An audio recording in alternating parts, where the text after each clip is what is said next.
नमस्कार। दिन 11वें में आपका स्वागत है। चरक चिकित्सा को किस तरीके से प्रैक्टिकल ग्राउंड्स पे लिया जाए, इन पे लगातार हमारी चर्चा चलती है। और उस चर्चा में आज का विषय है मेद व स्रोतस और उसकी व्याधियां। मेद व स्रोतस और उससे सम्मिलित व्याधियों के फिर से 3 डिवीजन हम करेंगे: हेतु, लक्षण और औषधि। हेतुओं का मतलब होता है इटियोलॉजिकल फैक्टर्स, किनके कारण मेद व स्रोतस ब्लॉक हो सकता है या फिर अति विमार्गमन में आ सकता है, संग हो सकता है या फिर किसी भी अन्य प्रकार से स्रोतोदुष्टि क्रिएट हो सकती है। उन स्रोतसों की दुष्टि के जो कारण हैं, उनमें से मेद व स्रोतस दुष्टि के क्या मूल कारण हैं, वो आज की दुनिया में सबसे बड़े सेगमेंट्स बन चुके हैं। नॉन कम्युनिकेबल डिजीजेस यानी कि मेटाबॉलिक डिसऑर्डर्स में सबसे बड़ा कारण मेद व स्रोतस, जो कि आज और हमेशा ही ज्वलंत विषय रहा है। अगर हम कम्युनिकेबल डिसऑर्डर्स को देखें तो उसके अलावा नॉन कम्युनिकेबल सिचुएशंस में हमेशा ही सबसे ज़्यादा जो क्यूरियोसिटी है आयुर्वेद को लेकर या फिर किसी भी फील्ड को लेकर, वो रही है स्पेशली मेद व स्रोतस, यानी कि इन व्याधियों में जो कि मेटाबॉलिक डिसऑर्डर के कारण क्रिएट होती हैं। हाइपोथायराइडिज्म की अगर बात करें तो भी, अगर हम ओबेसिटी की बात करें तो भी, वो सभी इसी के अंतर्गत आती हैं। मेद व स्रोतस की व्याधियों को कैसे वैलिडेट करें, कैसे संहिता से उसकी ब्रिजिंग करें कि संहिता के रूप से उसे किस तरीके से ट्रीटमेंट मॉड्यूल में यूज किया जाएगा, वो आज हमारा चर्चा का मूल विषय रहेगा। सबसे पहले देखें तो उसके हेतु क्या होते हैं, उसके इटियोलॉजिकल फैक्टर्स क्या होते हैं। तो उसको प्राप्त करने के लिए हम जाते हैं हमेशा ही चरक विमांसस्थान अध्याय 5 में।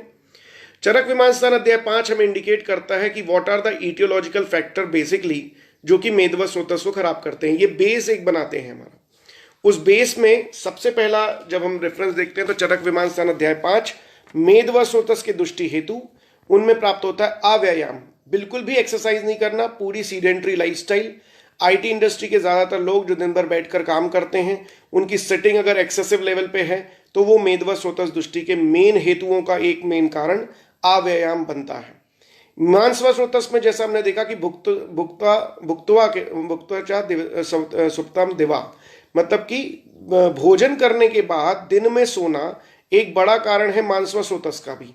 उसी का दूसरा टर्मिनोलॉजी यहाँ पर दिवा स्वापम के रूप में यूज किया आचार्य चरक ने, और उन्होंने कहा कि दिवा स्वाप जो करते हैं, जो कि अगर ग्रीष्म ऋतु को छोड़कर अगर सभी ऋतुओं में अगर आप दिवा स्वाप करते हैं भोजन के बाद, तो डेफिनेटली आपके मेद व स्रोतस भी ब्लॉक होंगे। मांस व स्रोतस में भी एक हेतु बनता है, बस टर्मिनोलॉजी और नामकरण अलग तरीके से होता है।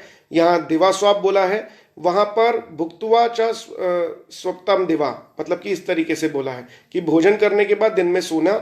यहाँ पर दिवा स्वाप डायरेक्टली वर्ड यूज किया है।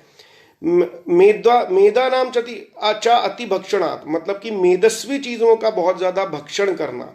अब मेदस्वी चीजों में मैक्सिमम जो चीजें आएंगी वो स्नेह की आएंगी इन द केस ऑफ वेजिटेरियंस। स्नेह का बहुत ज्यादा यूज करना, जैसे कि भैंस का घी, भैंस का दूध, भैंस का पनीर, इनका यूज एक्सेसिव क्वांटिटी में करना, ये भी मेदा नाम च अति भक्षणात् में आता है इन the case of vegetarian. In the case of non vegetarian बहुत बड़ी एक रेंज बन के आती है, जिसमें पॉर्क सबसे ज़्यादा आता है। भैंस के जो मांस है उसको भी यूज़ करते हैं कई कंट्रीज़ में बीफ के रूप में। ब्रॉयलर चिकन का बहुत ज़्यादा इंडिया में भी यूज़ होता है। इसके माध्यम से मेदस्वी चीज़ों का भक्षण में यूज़ करना, ये जो एक बड़ा इटियोलॉजिकल फैक्टर है इन टर्म्स ऑफ डाइट, वो हमें मेद व स्रोतस में प्राप्त होता है। अव्यायाम विदाउट एक्सरसाइज बिल्कुल भी ना करना, दिवा स्वाप करना, ये दोनों हमारे विहारज हेतु हैं जो हमारे डे टू डे रूटीन में, अगर हमारी एक तरीके से कहें तो आलस के कारण क्रिएट होने वाली चीज़ें, जिसमें हम दिवा स्वाप करते हैं, जिसमें हम बिल्कुल एक्सरसाइज नहीं करते, उन सेगमेंट से कारण मेद व स्रोतस ब्लॉक होता है। तीसरा जो कारण बताया हमने डाइट में नॉन वेजिटेरियन एंड वेजिटेरियन को 2 भागों में विभाजित किया। मेदस्वी चीज़ों के कारण भैंस का दूध लेने वाले लोग जो अत्यधिक मात्रा में भैंस का दूध का सेवन करते हैं, भैंस का घी का सेवन करते हैं, तो फ्रंट लाइन से पेशेंट को मना करना चाहिए भैंस का दूध और भैंस का घी लेने से, मेद व स्रोतस अगर उसका ब्लॉक है ऑलरेडी, या फिर अगर आप प्रोटेक्ट करना चाहते हैं तो भी। साथ ही साथ ऐसी ही मात्रा में मलाई का बहुत ज़्यादा यूज़ करना, चीज़ का बहुत ज़्यादा यूज़ करना, जो कि भैंस के प्रोडक्ट हैं, जो कि पहले से ही कफ कारक हैं, वो भी हमें मेदस्वी चीज़ों के में एक लिस्ट में आते हैं। उसी तरीके से मेदस्वी चीज़ें जैसे कि सुअर का मांस यानी कि पॉक के रूप में, बीफ के रूप में, ब्रॉयलर चिकन के रूप में भी अगर आप नॉन वेजिटेरियन डाइट फॉलो कर रहे हैं तो भी आपको पेशेंट को यहाँ रिस्ट्रिक्ट करना चाहिए। वो मेदवा स्रोतस और आने वाली धातुओं को भी ब्लॉक करता है। अंत में बोला है वारुण्याश सेवन, तो वारुणी का सेवन करना। जब हम वारुणी के गुण मध्य वर्ग में देखते हैं तो बहुत सारे गुण बियर से मिलते जुलते मिलते हैं। अल्कोहल में भी स्पेसिफिकली बियर का बहुत ज़्यादा इंटेक करना वो डेफिनेटली मेदवा स्रोतस को ब्लॉक करता है। और दूसरा स्वीट वाइन्स का इंटेक करना भी बहुत ज़्यादा मेदवा स्रोतस को ब्लॉक करता हुआ सा मिलता है। वैलिडेट रीजन है, डायरेक्टली चरक विमानस्थान अध्याय 5 हमें बार बार इंडिकेट कर रहा है कि अगर आप इन हेतुओं का सेवन करते हैं तो डेफिनेटली मेदवा स्रोतस आपका दुष्ट होता है। उसके साथ जब हम इसको तो डिटेल एनालाइज करने लगते हैं कि हेतुओं को और डिटेल में कहाँ कहाँ मेंशन किया गया है, तो कुछ रेफरेंसेस मैं आपको बता रहा हूँ, उसको हम देखेंगे। चरक सूत्र स्थान का 21वां अष्टोनंदित अध्याय जो है उसका 4था श्लोक नंबर आप निकालें तो आपको बहुत सारी डिटेल मिलेगी। अधिक भोजन करने से, फिर से चरक विमानस्थान अध्याय 8 हमारा रेफरेंस बेस बनता है, जो हमें भोजन की मात्रा कैसे अधिक है उसको इंडिकेट करने के लिए अभ्यावरण शक्ति और जरण शक्ति हमारी स्पेसिफिकली पर्सनलाइज वे में, पर्सनलाइज हेतु के वे में, अगर जो भी व्यक्ति पहले से ही कफज प्रकृति से ज़्यादा है, मतलब उसकी कफ प्रधान प्रकृति है और वो पहले से ही अपनी मात्रा से अधिक भोजन कर रहा है, तो डेफिनेटली वो मेदवा स्रोतस पे ब्लॉक होगा। रादर वो वात पित्तज होके भी अगर अधिक मात्रा में कर रहा है तो उसकी अग्नि अवरोधित होगी, अग्नि में साधता आएगी और अग्नि के मंद होने की वजह से उसे मेदवा स्रोतस में ब्लॉकेजेस की सिचुएशन क्रिएट होती सी मिलेगी। दूसरा लिखा है गुरु मधुर शीत अति स्निग्ध मात्रा आहार का भोजन करना। गुरु इनमें अगर चरक सूत्र स्थान अध्याय 27 आप जाएंगे तो गुरु में आपको बहुत देरी से पचने वाले यानी कि नॉन वेजिटेरियन डाइट, पनीर का इंटेक, चीज़ का इंटेक, बहुत ज़्यादा मीठे आहारों का इंटेक जैसे कि रसमलाई का इंटेक और खोए की मिठाइयों का इंटेक, अगर एवरीडे भोजन में सुबह और शाम जितने आहार काल हैं उनमें अगर पेशेंट लेता है, मीठा दही का इंटेक भी अगर एवरी टाइम लेता है तो भी ऐसी प्रॉब्लम क्रिएट हो सकती हैं। शीत और स्निग्ध चीज़ों का लेना, जैसे कि मैंने कहा कि कोल्ड कॉफ़ी, मिल्क शेक्स, इनका इंटेक कितनी मात्रा में है वो हमें डे टू डे लाइफ में 7 डेज में एवरेजली कितनी बार है उसके बेसिस पे एनालाइज करना चाहिए। वो हमारे हेतु के रूप में तक पहुंच गया है या नहीं ये ज़रूर हमें एनालाइज करना चाहिए। This is very important. दिन में सोने से बहुत बड़ा फैक्टर जो मैं बार बार आपको कह रहा हूँ, अगर आप डाइट हिस्ट्री के साथ में इसकी विहारज हिस्ट्री लेंगे तो पेशेंट मैक्सिमम हमें ये कंप्लेन या ये बताते हैं, जब हम उन्हें पूछते हैं तब वो बताते हैं कि हाँ हम दिन में ज़रूर सोते हैं, 1 घंटे सोते हैं, आधे घंटे सोते हैं, भोजन के तुरंत बाद सोते हैं। ये बड़े फैक्टर हमारे डे टू डे लाइफ में आते हैं और इसे हमें अच्छे से समझना चाहिए कि एक बहुत बड़े हेतु हैं मेदवा स्रोतस के कारण से। अगर आप उनकी एक्सरसाइज हिस्ट्री पूछते हैं तो भी वो बोलते हैं कि बिल्कुल नील एक्सरसाइज है, बिल्कुल भी एक्सरसाइज नहीं करते, पार्शल स्ट्रेचिंग करते हैं, हाँ थोड़ा वॉक कर लेते हैं, अप्रॉक्सीमेटली 1 किलोमीटर वॉक है। कई लोग बोलते हैं मैं घर के ही काम इतने करते हूँ या करती हूँ जिसमें मेरा चलना फिरना बहुत हो जाता है, लेकिन ये एक्सरसाइज मॉड्यूल में नहीं आते। व्यायाम को शरीर के आयास कर्म, मतलब कि स्ट्रेचिंग करना और शरीर को कुछ आयास में ले जाना, थोड़ा सा थकाने के लिए स्पेसिफिकली उस माइंडसेट से जाना व्यायाम की कैटेगरी में आएगा। एक सेक्सुअल हिस्ट्री जो है कभी नहीं पूछी जाती पेशेंट से, एक्सेप्टली वो जब तक अपने सेक्सुअल कंप्लेंट्स के लिए नहीं आए। लेकिन जब भी आपके पास मेदवा स्रोतस के मेटाबॉलिक कंडीशन के लिए पेशेंट आता है, हाइपोथायराइड का पेशेंट आता है, ओबेसिटी का पेशेंट आता है, कार्डियक ब्लॉकेजेस के पेशेंट आते हैं, एक्सेसिव स्वेलिंग के पेशेंट आते हैं, इन सभी से आप डेफिनेटली उनकी सेक्सुअल हिस्ट्री पूछिए। कई बार ऐसा होता है कि जो वैवाहिक की सिचुएशन है वो जो चिकित्सा के रूप में यहाँ मेदवा स्रोतस में ली गई है उसके बिल्कुल भी ना इंडल्ज होने की वजह से भी कई बार मेदवा स्रोतस ब्लॉक होता है। ऐसा हेतु अष्टोनिंदत अध्याय में क्लियरली मेंशन है, उसको हमें डेफिनेटली सीरियसली लेना चाहिए और पूछना भी चाहिए पेशेंट से। उसकी सेक्सुअल हिस्ट्री ज़रूर पूछना चाहिए कि उसका इंटरकोर्स की सिचुएशन कितनी बार है, वीकली है, मंथली है, ये डेफिनेटली उससे इंक्वायर करना चाहिए। दिन में सोने से, ये बार बार मैं बोल रहा हूँ, दिन में सोना एक बहुत बड़ा हेतु है। एक हेतु बताया गया है अचिंतन करने से। चिंतन का मतलब है लॉजिकल थिंकिंग। देखिए चिंता करना विदाउट एनी रीजन अगर कोई चिंता करता है तो दैट इज रसवा स्रोतस दुष्टि हेतु।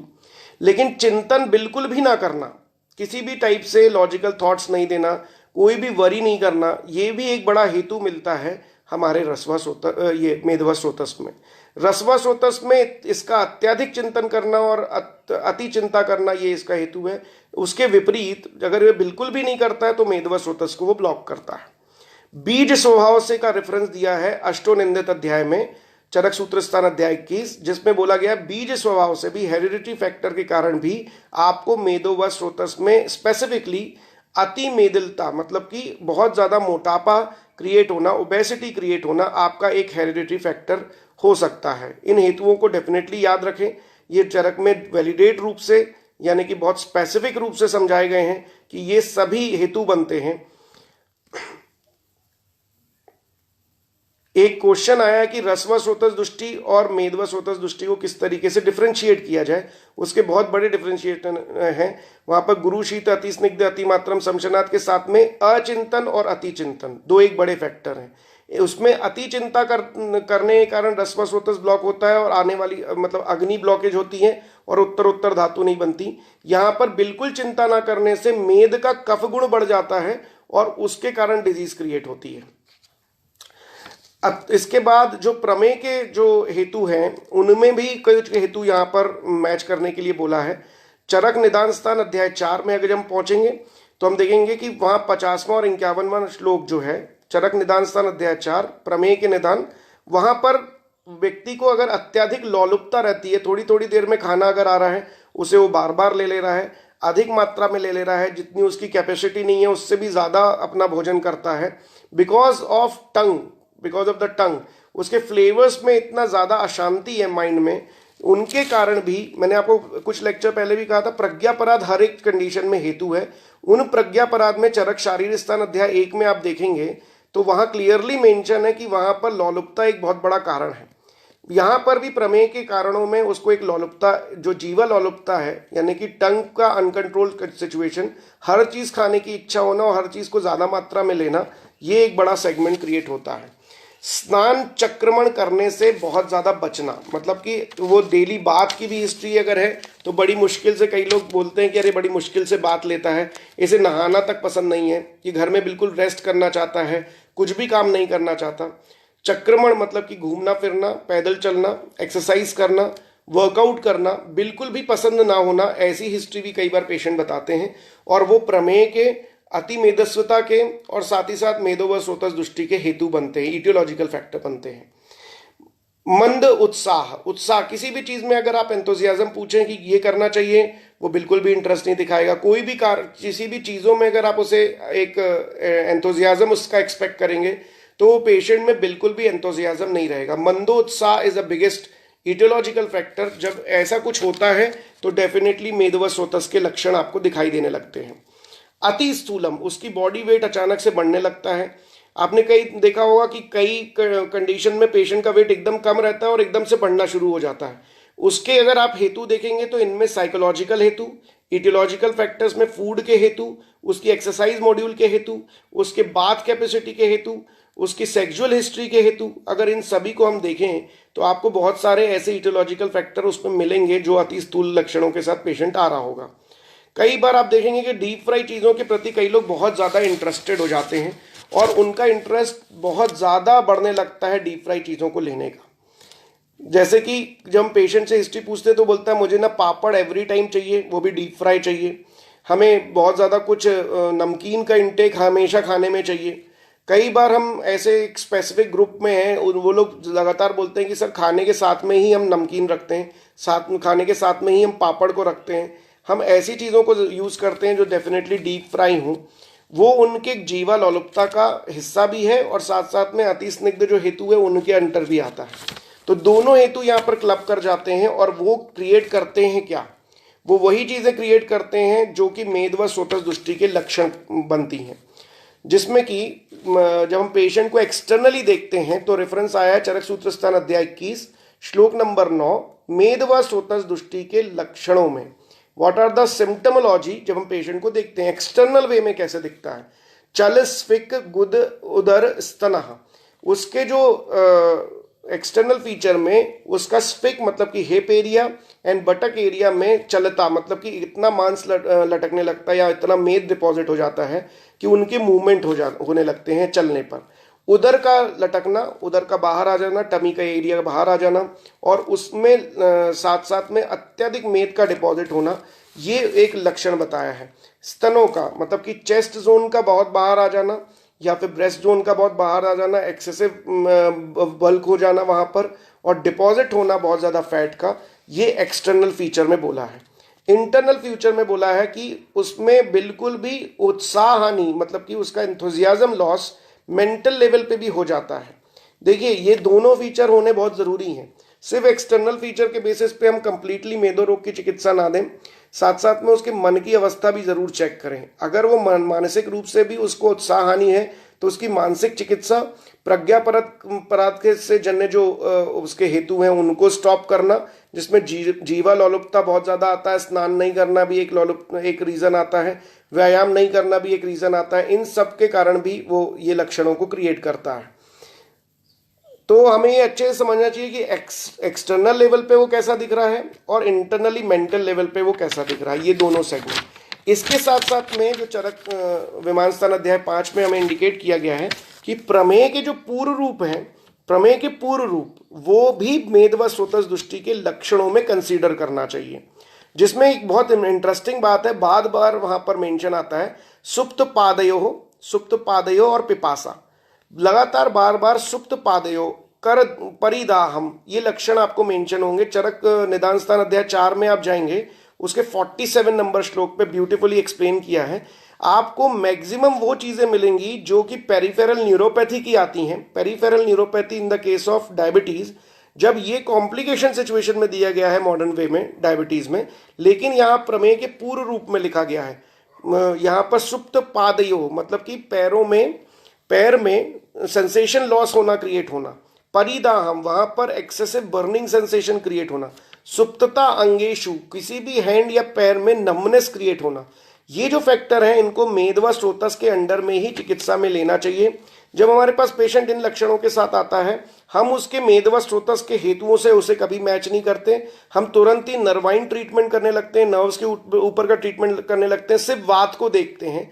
जबकि वात को ना देखकर आपको उसमें ये हेतु तो नहीं है, कहीं उसने मेद व स्रोतस के हेतुओं का पालन करते हुए इन लक्षणों तक तो नहीं पहुंचा, तो हमें निदान परिवर्जन उसके अकॉर्डिंगली देखना चाहिए। मधुरास्यता, पेशेंट कई बार बोलता है उसको लगातार मुंह में मीठापन लगता है। कर पादयो सुप्तता मतलब कि हाथ पैरों में सुप्तता यानी कि नमनेस वाली फीलिंग क्रिएट होने लगती है।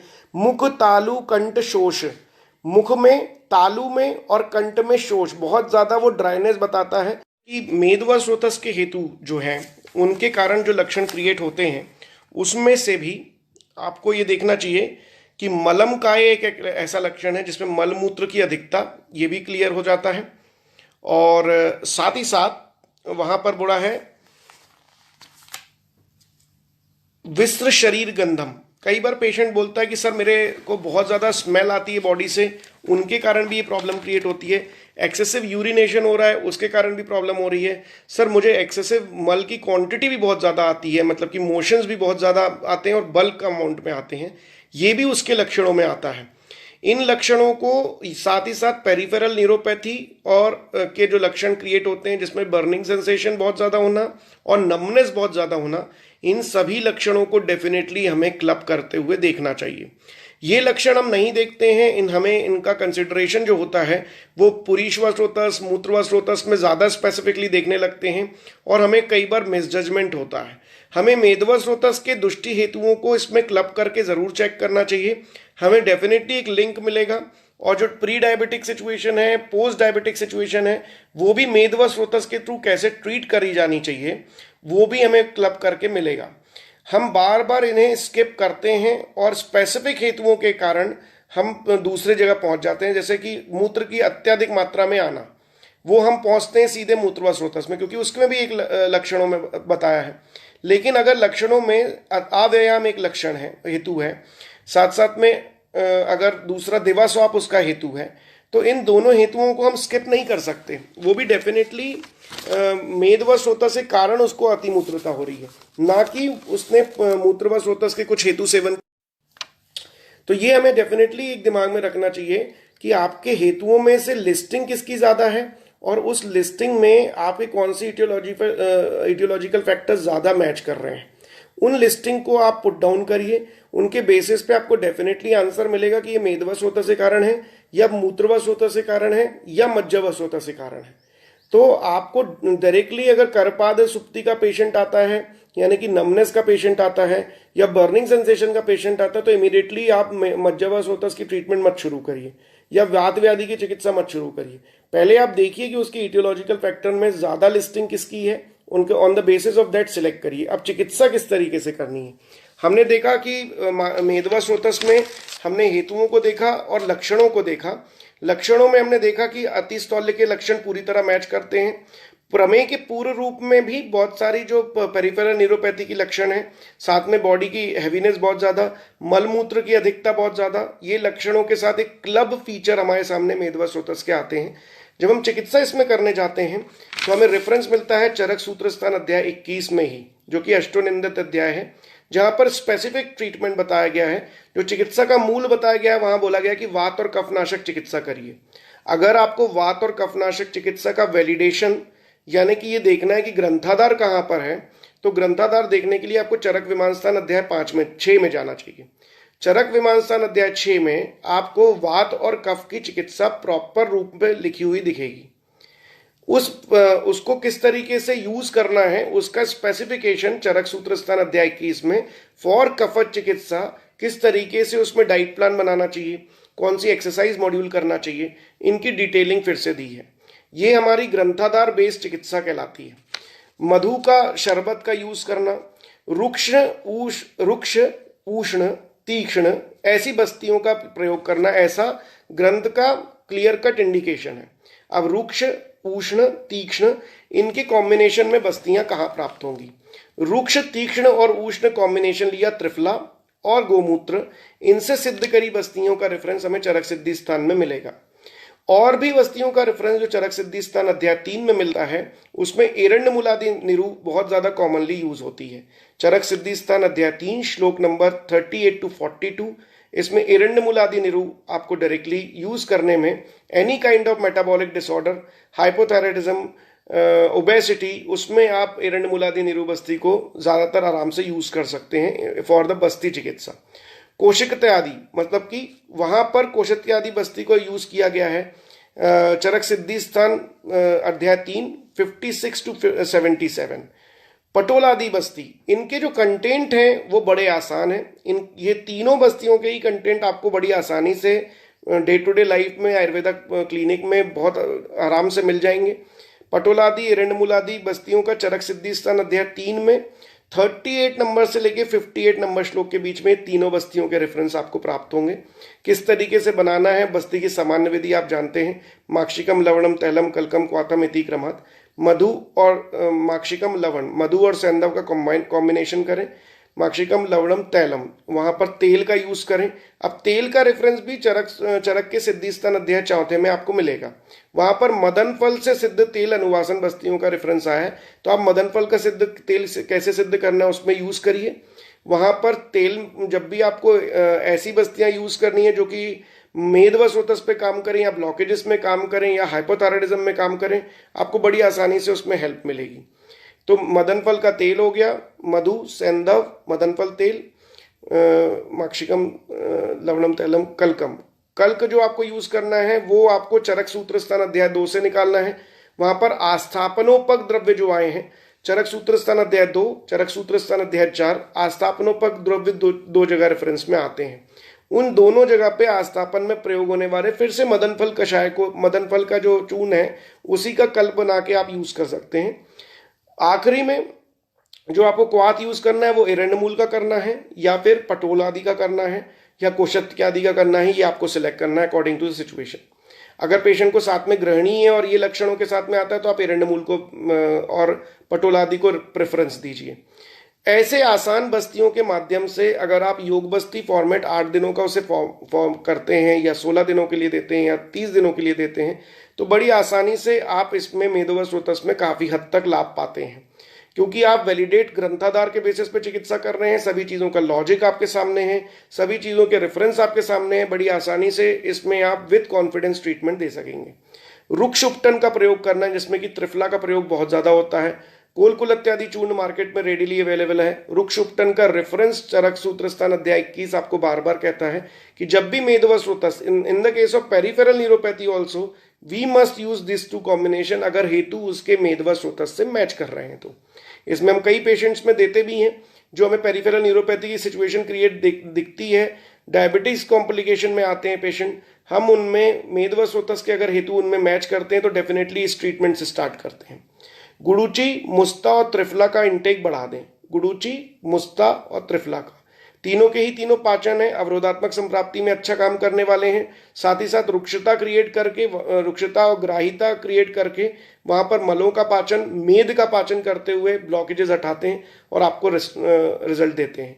तक्रारिष्ट का रेफरेंस जो अर्श अधिकार में आया है, स्पेसिफिकली अर्श अधिकार में, जो कि अग्नि मांद्यता के कारण क्रिएट हुआ अर्श, जो कि मांसवास्रोतस को ब्लॉक करता है और ऑटोमेटिकली मेदवास्रोतस को ब्लॉक करता है, वहां पर आप तक्रारिष्ट का यूज करते हुए अति स्थूलता की चिकित्सा में, मतलब कि ओबेसिटी के ट्रीटमेंट में, हाइपोथायराइडिज्म के ट्रीटमेंट में, ब्लॉकेजेस के ट्रीटमेंट में और साथ ही साथ प्रमेय की इनिशियल स्टेजेस में आप इन तक्रारिष्ट का आराम से इस्तेमाल कर सकते हैं, अदर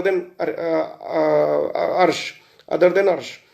मधु का शरबत बार बार बताया गया कि यहां पर मधु का यूज करें, पानी में मिलाकर और गुनगुने जल के साथ मधु का यूज करें। शरबत को कभी भी अत्यधिक गर्म जल में यूज नहीं करना है।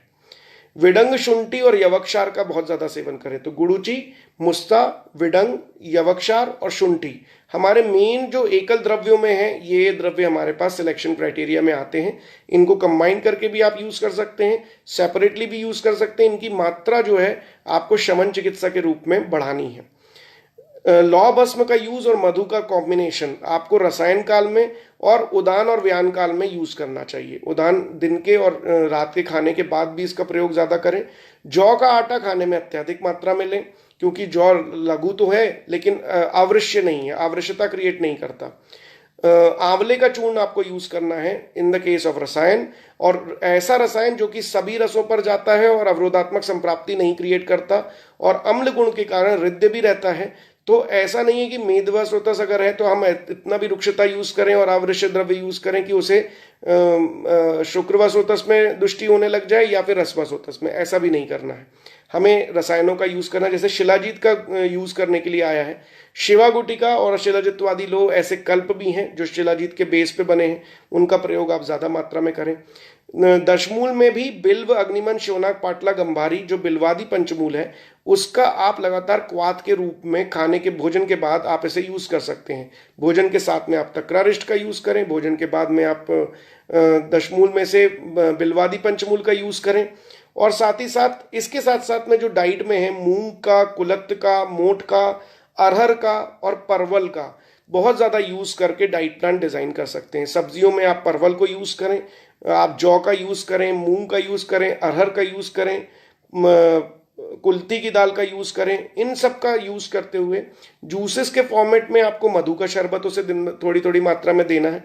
ऐसे करके आप उसका डाइट प्लान फॉलो करें। इसके साथ साथ में बहुत इंपॉर्टेंट है उसका एक्सरसाइज मॉड्यूल डिजाइन करना। उसका जो बल परीक्षण करके, चरक विमान स्थान अध्याय 5 में भी बल का परीक्षण आया है, वहां पर आपको बल का डिजाइनिंग करके उसकी स्ट्रेंथ एक्चुअली कितनी है उसके अकॉर्डिंगली उसका एक्सरसाइज मॉड्यूल डिसाइड करना है। मोस्टली डायबिटोलॉजिस्ट या फिर जब मेटाबॉलिक डिसऑर्डर के जो डाइटिशियंस होते हैं उनमें एक कॉमन एक्सरसाइज मॉड्यूल सबको दे दिया जाता है, जो कि आयुर्वेद के परिप्रेक्ष्य से कंप्लीटली रॉन्ग है। हमें पेशेंट के बॉडी टाइप या फिर कि उसकी अवस्था के हिसाब से उसका एक्सरसाइज मॉड्यूल डिजाइन करना चाहिए। उसकी एक्सरसाइज कैपेसिटी कितनी है, एंथुजियाज्म रेट कितना है, उसके बेसिस पे ही उसकी एक्सरसाइज मॉड्यूल डिजाइन करके प्लान आउट करना चाहिए। साथ में एक चीज जो कही गई है कि मैथुन का कम प्रयोग करने के कारण या फिर अल्प मात्रा में मैथुन करने के कारण भी मेदवास्रोतस ब्लॉक होते हैं, तो उसकी sexual positioning as well as sexual जो फ्रीक्वेंसी है उसको भी बढ़ाना और इंटीमेसी बढ़ाना अपने पार्टनर के लिए भी बहुत कंप्लीटली एक तरीके से उसकी काउंसिल करना, उसे और समझाना भी एक वैद्य का कर्म होता है। और ये भी उसे बहुत जरूरी इन द केस ऑफ मेदवास्रोतस हमें जरूर समझाना चाहिए। लेट नाइट जो वॉक है, मतलब कि जब भोजन के बाद उसके वॉक हैं, उनको ज़रूर करवाने के लिए उसको प्रोत्साहित करना चाहिए।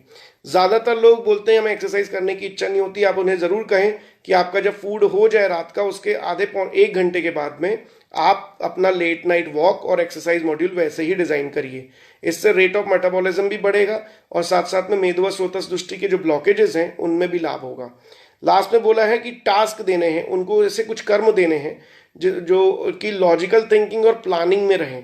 तो उनके जो डाइट साथ साथ में उनके जो फैमिली मेम्बर्स हैं उनको ऐसा कुछ समझाना है कि उनसे बार बार काउंसलिंग और सिचुएशन लेनी है कि अगर ऐसी सिचुएशन हुई है तो आप प्लीज हमें गाइड करिए, क्योंकि लैक ऑफ एंथुजियाज्म रहता है और चिंतन बिल्कुल लॉस हो चुका रहता है। तो उनके विपरीत ये चिकित्सा करके, मतलब निदानों के विपरीत चिकित्सा करके आप इनमें लाभ ले सकते हैं। तो इस तरीके का scheduling, diet plan, exercises as well as sexual situation, इन सबको जब आप कंप्लीटली एक पैकेज के रूप में करते हैं तो डेफिनेटली आपको मेदवा स्रोतस में बहुत ज़्यादा लाभ होगा और आप इन पेशेंट्स में अच्छे रिजल्ट पा पाएंगे। लेकिन मैं बार बार आपसे कह रहा हूं, जो उनके हेतु हैं उनके साथ उनके लक्षणों को मैच करिए और on the basis of that he चिकित्सा शुरू करिए।